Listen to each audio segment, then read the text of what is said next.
Kiswahili for Beginners. Lesson 4. Time and Dates. Part 2. Miezi ya mwaka. Months of the year. January, January, January, January. February, February, February, February.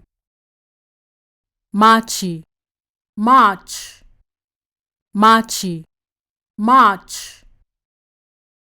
Aprili, April, Aprili, April. May, May, May, May.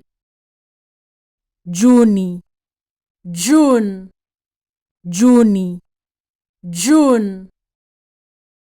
July, July, July, July. Agosti, August, Agosti, August. September, September, September, September. October, October, October, October. November, November, November, November. December, December, December, December. Tarehe mosi, first day of the month. Tarehe mosi, first day of the month. Tarehe kumi, 10th day of the month. Tarehe kumi, 10th day of the month. Leo ni tarehe ngapi?